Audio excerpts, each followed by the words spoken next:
The wind came low and dry that evening, rolling down from the red hills like breath off a dying fire. Dust clung to everything, the fences, the watering troughs, even the bones of the land itself.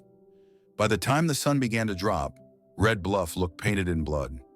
Niko Blackstone stood by the gate of his ranch, one hand resting on the post, the other brushing dust from his hat brim. Behind him, the horses shifted restlessly, tails flicking, nostrils pulling the warm air. He'd spent most of the day mending fences and talking to no one, same as always. The war had taught him that quiet could keep a man alive longer than luck ever could. From the ridge above the road came the faint jingle of harness and the roll of wagon wheels. Niko squinted. A column of riders crept along the main trail toward town, Judge Dane's convoy, unmistakable even at a distance. The judge's men wore black coats despite the heat, and their horses carried the arrogance of well-fed beasts.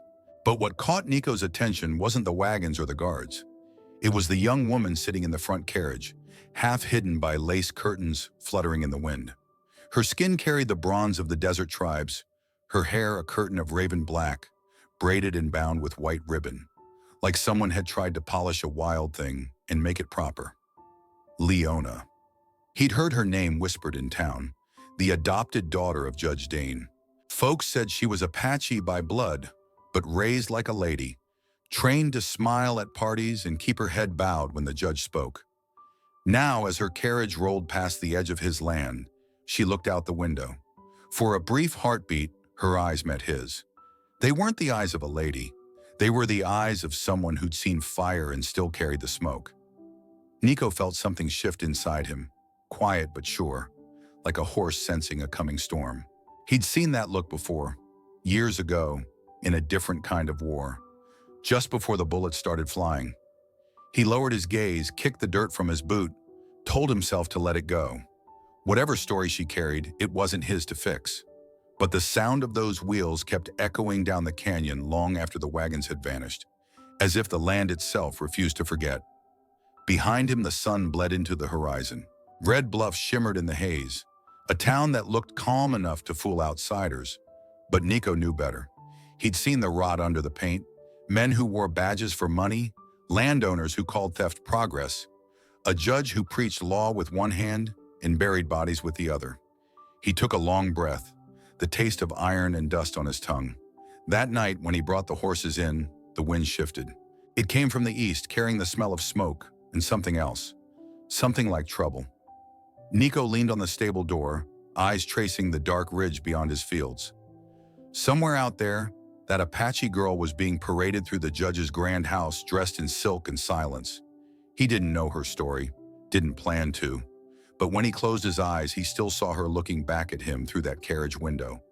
Eyes that said she didn't belong to any man or any house. He saw her the way you see a storm. Beautiful, but you know it's going to change everything. And though the night settled quiet over Red Bluff, something in the dust had already begun to stir. The lamps of the Dane estate burned bright that night, their yellow glow spilling out through the open windows and bleeding across the courtyard like whiskey poured too heavy. Music drifted through the air, fiddles, laughter, the hollow clinking of glasses.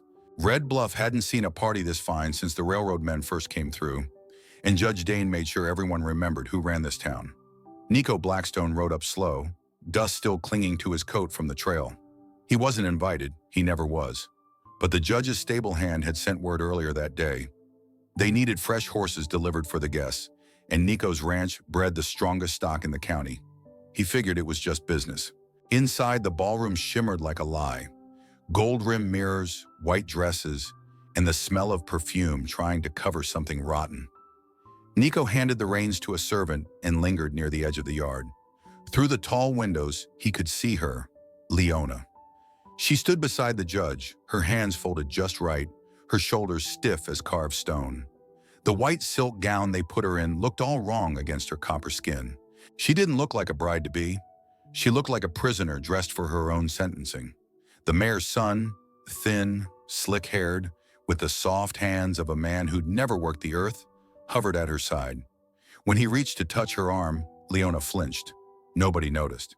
Nobody cared. Niko turned to leave. He didn't belong among chandeliers and false smiles, But as he passed beneath the porch, voices cut through the music. Low, sharp, carried on the night air. "She's not my blood," Judge Dane's voice said. Calm, cold. "She's just the price for what I took." There was a pause, the kind that made the skin crawl. Then a servant's uncertain whisper. "Sir, the Apache families are still asking questions about the burned lands, the missing child." "Then burn the questions too," Dane replied. Niko froze. His breath turned heavy, his chest tight. He knew that voice, that tone, the same one he'd heard years ago from officers giving orders, before the smoke rolled through a valley full of screams. He walked away fast, boots crunching over gravel, trying to outrun the past clawing up his throat. But by the time he reached his horse, the first gunshot cracked somewhere behind the manor. Then came another. Women screamed. Music stopped. From the far stables came the thunder of hooves and the shout of frightened men. Niko swung into the saddle and spurred his horse toward the noise. Lanterns swung wild, throwing broken shadows across the yard. 3 riders in dark coats were racing through the gate, one of them dragging something behind his horse, a torn scrap of white silk catching the light. Leona. "Damn it!" The word tore out of him as he kicked his horse harder, charging down the trail. But the riders vanished into the night, swallowed by the hills. Back at the estate, chaos spilled everywhere. Guests scattered like startled cattle. Servants cried for help that wasn't coming. In the middle of it all stood Judge Dane, glass in hand, his expression flat as stone. One of the guards stammered, "Sir, the girl, she's been taken." Dane didn't blink. "Let them take her." The guard hesitated. "But she's your daughter." "She's not my daughter," Dane said. "She's the price, that's all."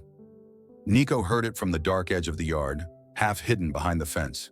His gut twisted, cold and sharp. The truth fit together too well now. The raids, the land deeds, the stolen bloodlines.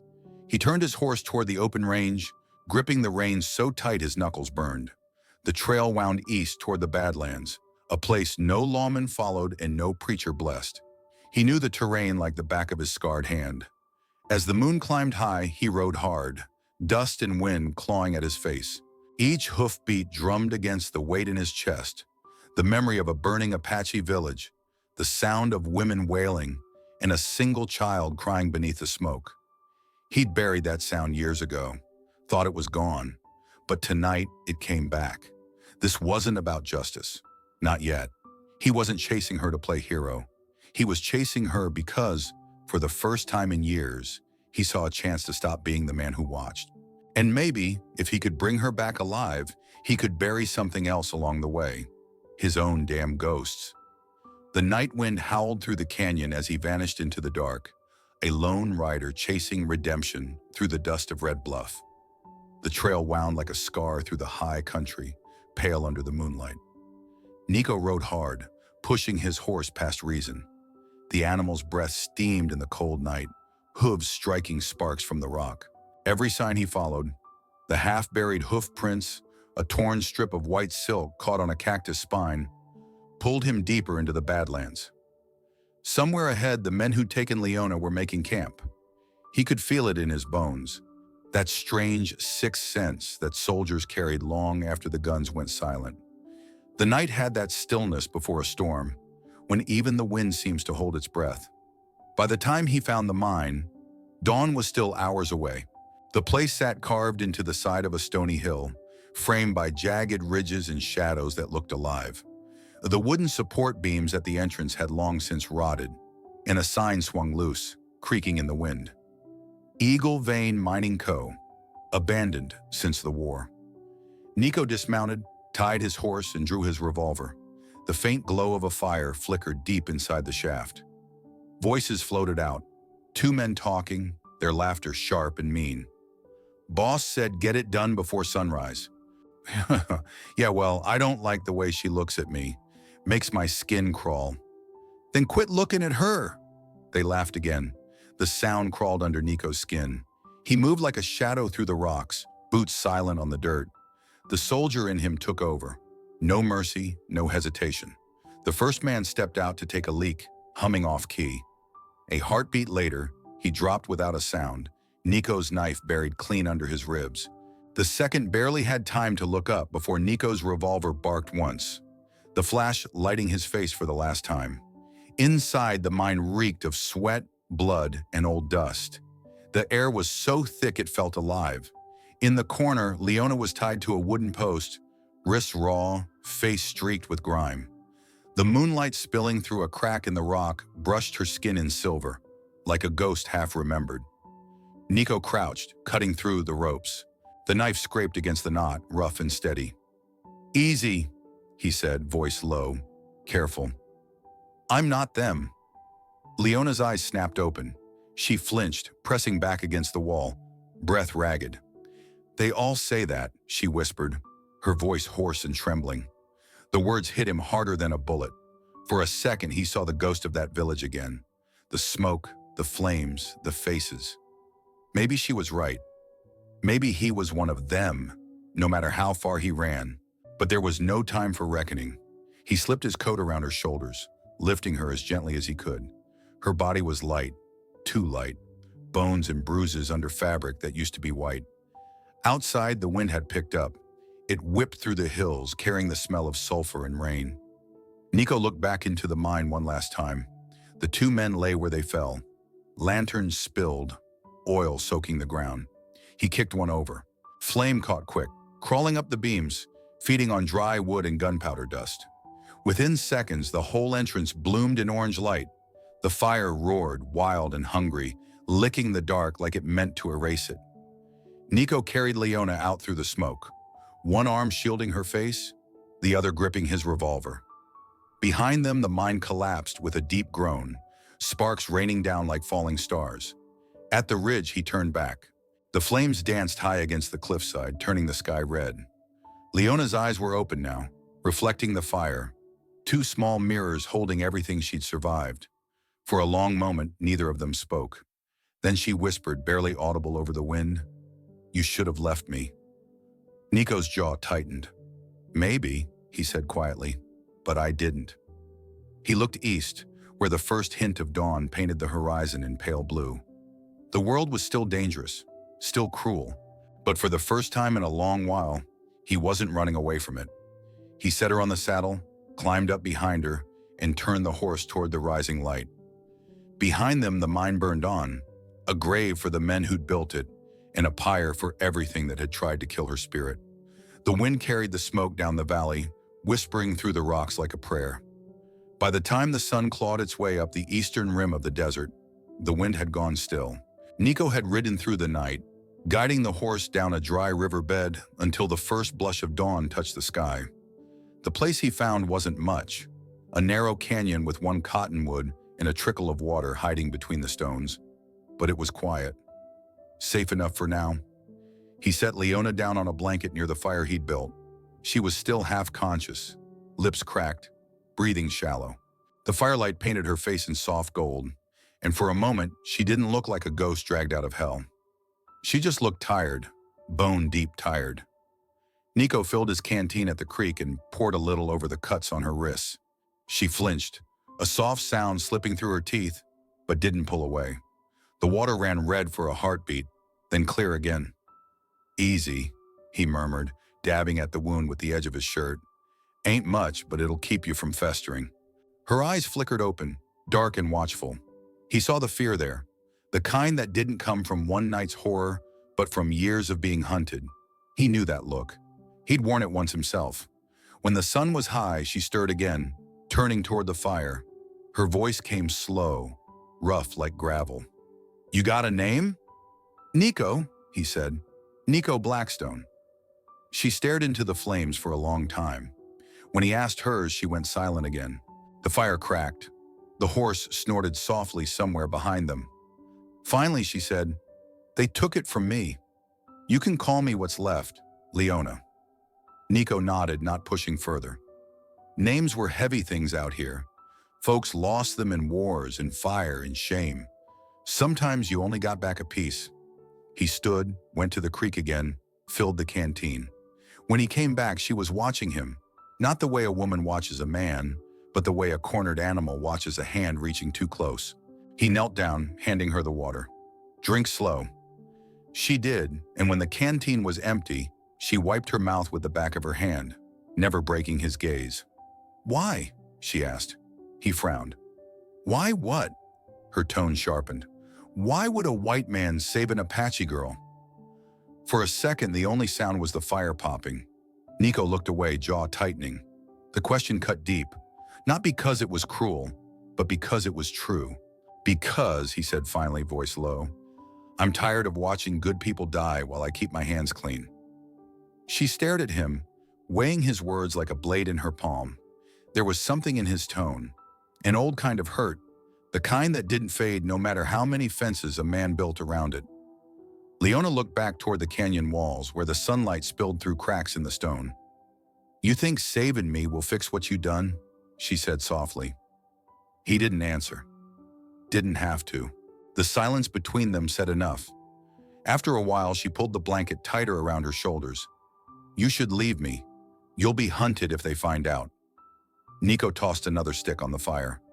"Wouldn't be the first time I've been hunted." For the first time, her lips twitched, a shadow of a smile, quick and almost invisible. The wind picked up again, carrying the smell of sage and burnt wood. The canyon grew quiet except for the murmur of water against stone.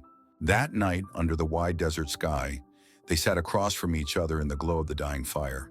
No promises were made, no hands were held, but something unseen shifted between them, something small, human, and dangerous in a world like theirs.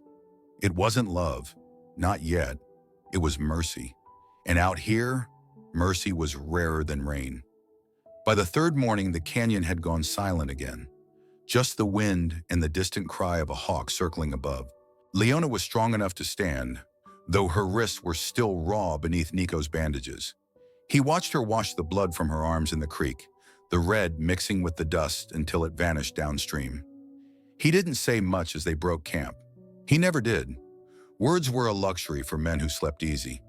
They rode until the sun slid low, the sky turning the color of burnt copper. Niko guided his horse through a side trail toward a patch of cottonwoods, where an old cabin leaned against the hill. The roof sagged, the porch steps gone crooked, but smoke curled from the chimney. "Glenn still lives out here?" Leona asked quietly. "Far as I know," Niko said. "Ain't many lawmen left who don't drink themselves blind." He knocked once. The door creaked open to reveal a man with graying hair and a shotgun that looked like it had seen every bad thing this county had to offer. "Well, hell," Glenn rasped. "Didn't think I'd see you again, Blackstone. I figured you'd traded your horse for a gravestone by now." Niko smirked faintly. "Almost did. Need a favor." Glenn's eyes shifted to Leona, studying the bruises on her arms, the fear still hiding behind her steady gaze. He stepped aside without a word. Inside, the cabin smelled of tobacco and old coffee. Maps covered the walls and stacks of yellowing paper sat piled on a desk. Glenn poured whiskey into 3 chipped glasses.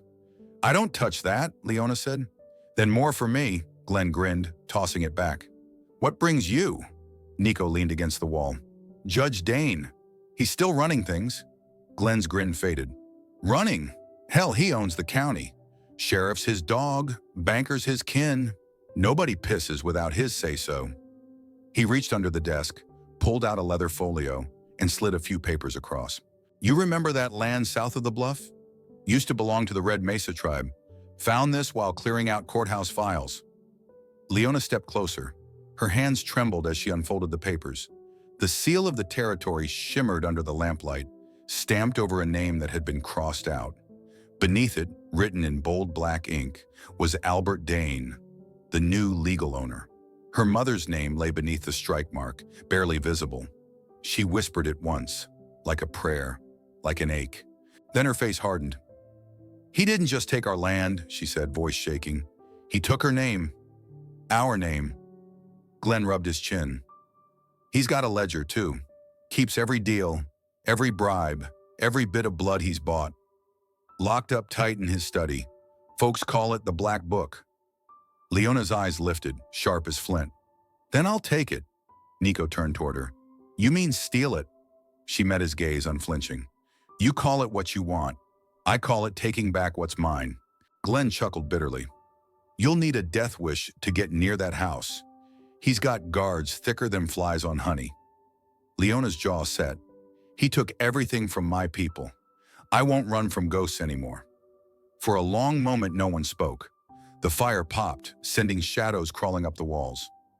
Niko looked at her, saw the same storm in her eyes that he'd seen the night of the wedding, the one that had started all this. He thought of his own sins, of the screams that still lived in his head, of how he'd once told himself mercy was weakness. Maybe this was what redemption looked like. A woman who refused to bow, and a man who refused to look away. He holstered his gun, nodded once. Then we steal the truth back. Leona exhaled, the first real breath she'd taken since the canyon. Outside, the wind kicked up, howling across the plains like something alive. In the flickering firelight, 3 glasses sat on the table. 2 full, 1 empty. Glenn poured the last shot for Niko, muttering, "You're gonna need it." Niko didn't drink. He just stared into the flame, seeing the reflection of the Dane estate, the fine white walls hiding rot underneath. The ghosts waiting for justice. Tomorrow they'd ride straight into the lion's den. Rain came in thin sheets, whispering against the roofs of Red Bluff. It wasn't enough to wash the sin off that town, not even close. The night was black as spilled ink, and the wind carried the kind of chill that made horses restless and men think twice about what they were doing.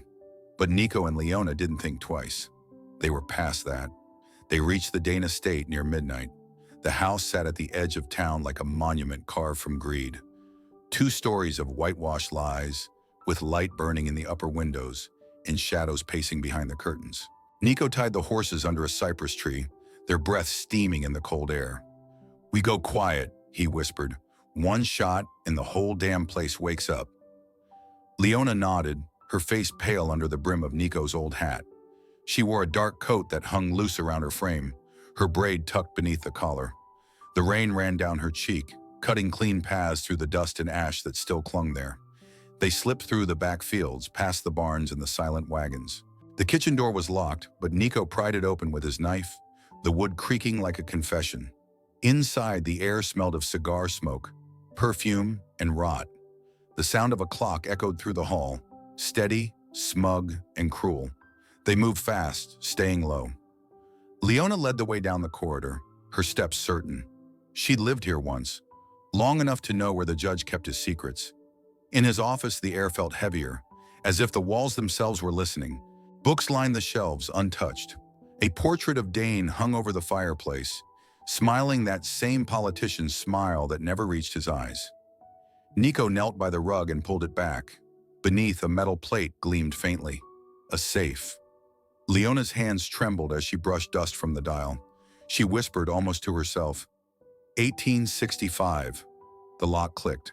Inside lay stacks of bills bound with ribbon, a polished Colt revolver, and a small black ledger. Its leather cover cracked, pages thick with ink. But tucked between the bundles of money was something else. An envelope yellowed with time, sealed with wax. Leona picked it up, her breath catching. Her mother's name was written on the front. Before she could open it, a slow clap echoed from the doorway. "Well," a voice drawled, smooth as poison. "Didn't take long for the rats to come sniffing back." Judge Albert Dane stood framed in the doorway, his silver hair slicked from the rain. Sheriff Rook Lyle beside him with a rifle leveled steady. "Drop it," Rook barked. Leona's fingers tightened around the ledger. Niko rose to his feet, his revolver halfway drawn. Dane smiled, stepping forward. "You should have stayed in whatever hole he dragged you to, girl. Mercy was the only thing you ever got from me." Leona's voice broke, not from fear but fury. "You murdered my mother." Dane tilted his head. "No, my dear. I erased her. That's cleaner." Niko didn't think. He moved. The room exploded into chaos. Gunfire, shattering glass, the smell of smoke. The oil lamp on the desk toppled, spilling flame across the carpet. Rook fired, the bullet tearing through the wall inches from Leona's head. Niko lunged, slamming into the sheriff. The rifle clattered, the 2 men crashing through a table. Dane shouted something lost in the roar of fire. Leona snatched the ledger and the letter, shoving them into her coat. She turned as Rook swung a knife toward Niko's throat. Without thinking, she grabbed the fallen pistol and fired. The sound split the air, sharp, final. Rook fell backward, his body catching the flames. The fire spread fast, feeding on old wood and secrets long kept. Curtains went up, portraits burned, the judge's fine house groaning under its own weight. Dane staggered toward the door, coughing, clutching his chest. "You'll hang for this," he wheezed. Leona looked back, eyes cold as the rain outside. "No," she said. "You will." Niko grabbed her hand, pulling her toward the hall. Smoke filled their lungs as they ran, flames licking at the walls. They burst through the kitchen door into the night, rain hissing against the fire behind them. The horses reared when they mounted, sensing the blaze. Behind them, the Dane estate burned like judgment itself.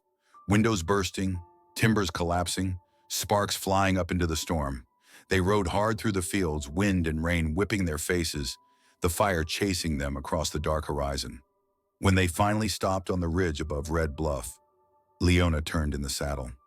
The mansion was a column of flame now, lighting up the valley in red and gold. "It's gone," she whispered. Niko looked at her, the firelight reflecting in his eyes. "No," he said quietly, "it's just starting." Behind them, the judge's empire turned to ash, and the night swallowed the sound of everything that once called itself law. The desert stretched out like an ocean of bone. Wind dragged lines of dust across the plain, and the sun hung low and mean, burning everything that dared to live. By the second day after the fire, Niko's wound had turned dark, the blood seeping through his shirt and drying into stiff patches. They'd been riding since dusk, following the faint trail toward Santa Fe. Leona held the reins, keeping the horse steady while Niko slumped behind her, half-conscious, his breath ragged against her shoulder. "You should stop," he mumbled once, voice hoarse. "No sense outrunning ghosts." "Then you don't know mine," she said quietly, eyes fixed on the horizon. By sundown, they found a crumbling shepherd's hut wedged between two cliffs. The roof sagged, the door hung loose, but it was shelter, and that was all they needed. Leona dragged him inside, laying him on a bed of old wool blankets. His face was pale under the dirt, his eyes glassy with fever. She tore strips from her coat, pressed them to the wound, and whispered words from her mother's tongue. Soft, rhythmic, like wind over stone. He stirred, muttering nonsense at first. Names, fragments, old orders from a life he'd tried to forget. When he woke, night had fallen, and the small fire Leona built flickered weakly between them. "You're still here," he rasped. She didn't look at him. "You think I'd leave you to die?" "Wouldn't blame you if you did." Leona wrung out a cloth in a tin bowl and pressed it to his forehead. "You talk too much for a dying man." He managed a faint grin. "Ain't dead yet." Silence settled between them, heavy but not cold. Outside, coyotes cried somewhere far off, their voices carrying through the dust. Leona's hands trembled slightly as she cleaned the blood from his side. Then out of nowhere, she asked, "You fought for them, didn't you?" His eyes opened slowly. "For who?" "The men who burned my people." Her voice cracked, but she didn't stop. "You wore their colors, rode with them when they came for our villages." He didn't answer at first, just stared at the ceiling, the firelight drawing lines across his face. Finally he said, "Yeah, I did." She froze. The words hit her like a blow. For a moment, the air between them was alive with anger, old and deep, the kind that never fully fades. "You killed families like mine," she said. "Women, children." Niko's jaw tightened. "I know." Her breath shook. "And now you fight for me?" He turned his head, meeting her eyes. His voice was low, worn, honest. "For what's left worth fighting for?" Something in his tone, quiet, stripped bare, made her chest tighten. She wanted to hate him, to spit in his face and leave him to the desert. But when she looked at him, she saw a man dying not from his wounds but from the weight of remembering. For a long while they said nothing. The fire cracked. Outside, the wind whistled through the cracks in the wall. Leona reached into her coat and pulled out the letter she'd taken from the safe, the one with her mother's name. She stared at it, then at him. "My mother believed that forgiveness was for the strong," she whispered, "but strength doesn't come easy." Niko's eyes softened. "Ain't supposed to." She laid the letter down beside him. then pulled the blanket higher over his chest. "Rest," she said. "We ride at dawn." When morning came, the fever broke. The sky was pale blue, the kind of color that only comes after fire. Niko stood, shaky but alive, the sun cutting gold through the cracks of the hut. Leona packed the saddlebags, her braid hanging loose, her hands steady. When she looked at him, there was no anger left, just something quieter. Understanding, maybe, or pity. He swung onto the horse beside her, and they rode out together into the light, leaving behind the ghost of the night and the weight of everything they couldn't change. By the time the hut disappeared behind them, the desert had swallowed their tracks. Two riders, one haunted, one reborn, moving toward the same uncertain dawn. The road to Santa Fe was long and dry, a winding scar through sand and stone. By the time they saw the cottonwoods along the river and the first smoke from chimneys, both riders were worn thin. The horses' ribs showed through their hides. Niko's bandaged side bled anew with every mile. But Leona kept them moving. She wasn't chasing salvation anymore. She was delivering it. Judge Elijah Hurst's ranch sat just beyond the edge of town, a low adobe house with faded white walls and a porch that had seen better years. The old man had once worn a black robe like Dane, but he'd walked away when he realized justice in this territory had more to do with money than truth. Folks called him the judge who quit before he bent. When Leona and Niko rode in, Hurst was sitting on the porch sharpening a hoe. He looked up, squinting beneath the brim of his hat. "You two look like you outran hell itself," he said. "Maybe we did," Niko answered. Leona dismounted, pulling the leather-bound ledger from her saddlebag. "We came because you still believe in the law," she said. Hurst set the hoe aside and stood. His shoulders were bent, but his eyes still burned with that old courtroom fire. "That's a dangerous rumor," he said. Niko handed him the book. Dane's sins. Names, land deeds, payoffs, all of it. The judge took the ledger and flipped through the pages slowly. His weathered fingers trembled when he saw the signatures, men he'd once called colleagues. "Well, I'll be damned," he whispered. Then with a bitter half-smile, he added, "Justice here moves slower than molasses. But truth catches up faster than a bullet." He motioned for them to come inside. The house was modest. Plain wooden furniture, shelves lined with worn legal books, and the smell of coffee gone cold. Hurst laid the ledger on the table. "This could burn every crooked man between here and Red Bluff," he said, "but it'll also paint a target on your backs." Leona's voice was steady. "The target's already there." Hurst studied her for a long moment. "You remind me of your mother," he said softly. "She came to this town once, wanted me to help her fight Dane's claim. I didn't. I told her to let the law handle it." His jaw tightened. "That was my sin." Before anyone could answer, a gunshot cracked in the distance. Then another. Niko moved to the window. Dust clouds rose at the far end of the property. Riders. 6, maybe more. The faint glint of metal under the noon sun told him everything. Rook Lyle's men had found them. "Guess Dane's ghost travels fast," Niko muttered. Hurst walked to a cabinet and opened it, pulling out an old Winchester wrapped in cloth. "I don't run," he said simply. "Never have." He loaded the rifle with slow, practiced motions, the sound of each bullet clicking into place like punctuation marks in a final sentence. Niko grabbed his revolver, checking the chamber. "We can take the horses, head north." The judge cut him off. "No, they'll just keep coming. Sometimes the only way to end a hunt is to make the hunter bleed." Leona's eyes flicked between them, calm but fierce. "Then we stand." Hurst smiled, grim, proud. "Didn't think I'd live long enough to see someone make Dane's house of cards fall." He glanced toward the door. "Best you find cover. I'll start the welcome." Outside, the wind kicked up again, rattling the dry grass. Niko and Leona moved to the barn, stacking crates, readying ammunition. The first distant shout cut through the air, followed by the echo of hooves pounding toward them. Hurst stepped out onto the porch, the Winchester resting easy in his hands. The years seemed to fall from him as he squared his shoulders against the horizon. "You boys ride for the law?" he called out when the riders came into view. "Then you ought to know what happens when the law turns its back on truth." The reply came in the form of a bullet that splintered the railing beside him. He smiled grimly, sighted down the barrel, and fired back. The war that Red Bluff started had found its way to Santa Fe, and by sundown, the truth would write its name in smoke. Dawn came crawling slow over the ridges, dragging a thin veil of smoke and dust. The air was cold, sharp enough to bite. For a moment, there was silence, just the sigh of the wind through dry mesquite and the faint creak of the barn door swaying in its hinges. Then the gunfire started again. The fight at Hearst's ranch had begun before sunrise and hadn't let up since. Rook Lyle's men circled like wolves, their gunshots tearing through the morning quiet. Each muzzle flash lit the edges of the valley, turning the fog red for a heartbeat before it swallowed itself again. Niko crouched behind the water trough, pressing one hand to his bleeding side.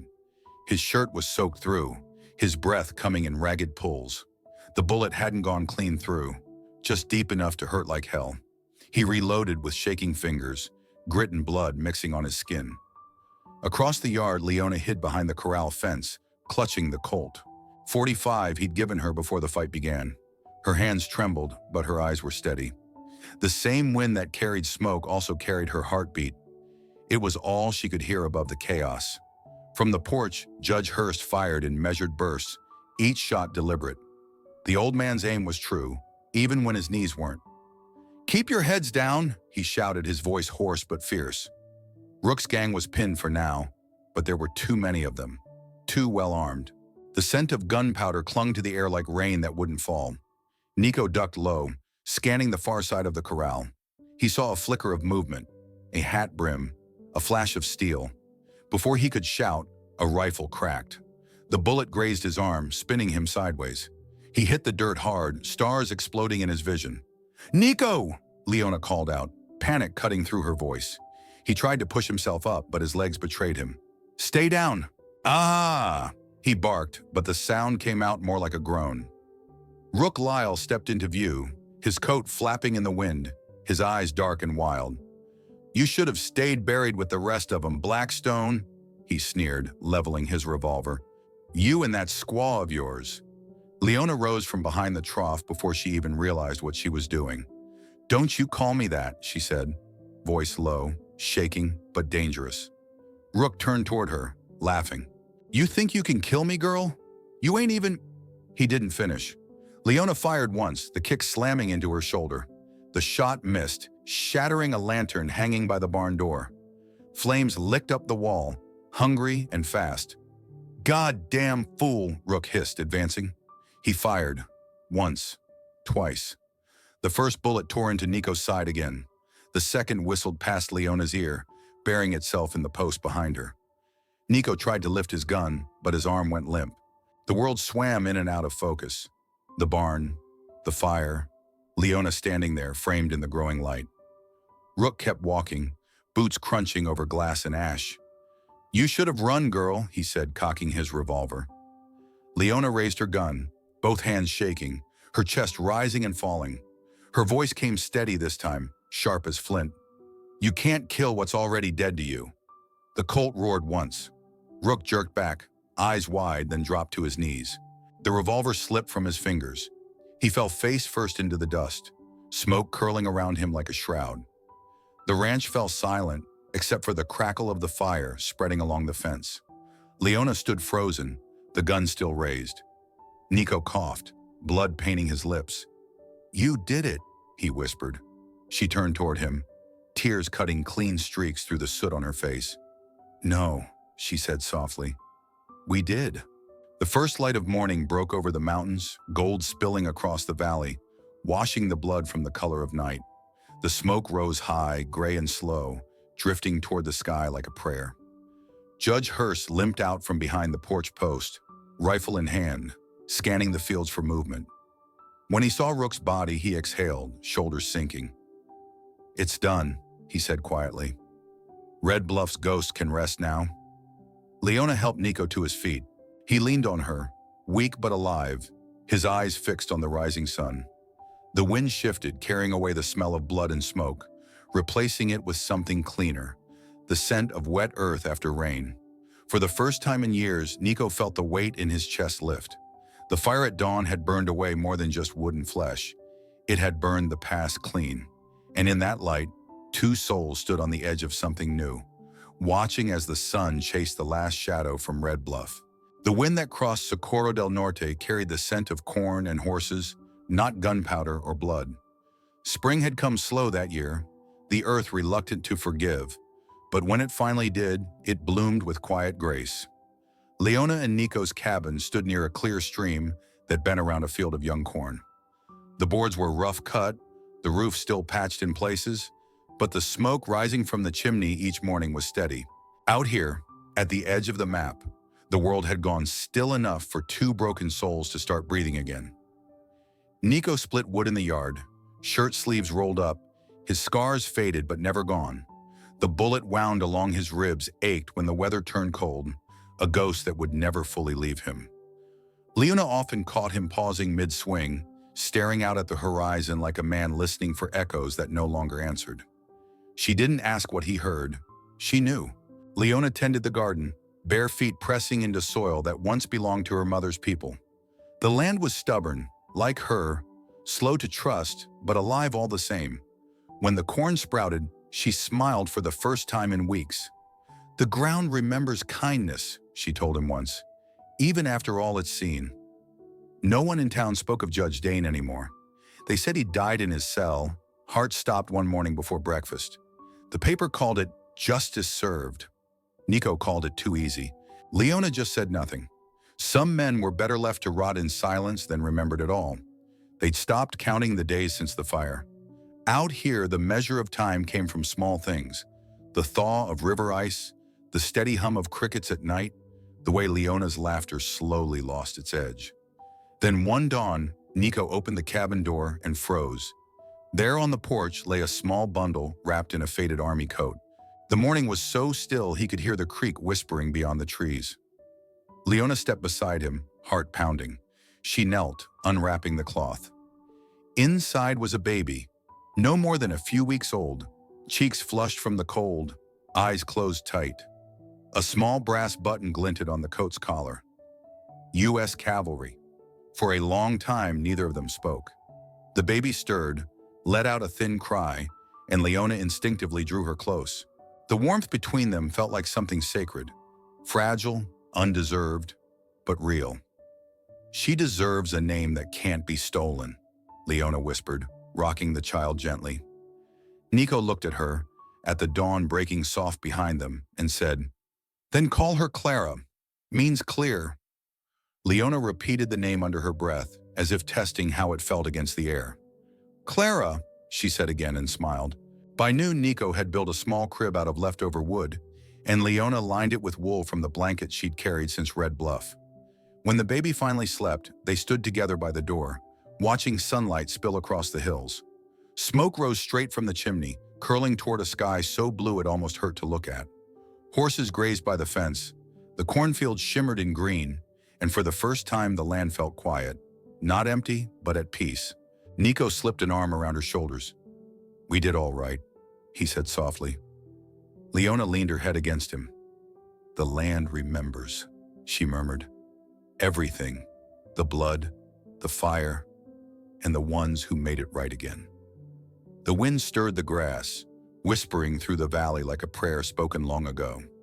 And as the morning light washed over them, two souls and a child standing on soil reborn, the earth seemed to breathe once more, remembering not the pain, but the mercy that followed.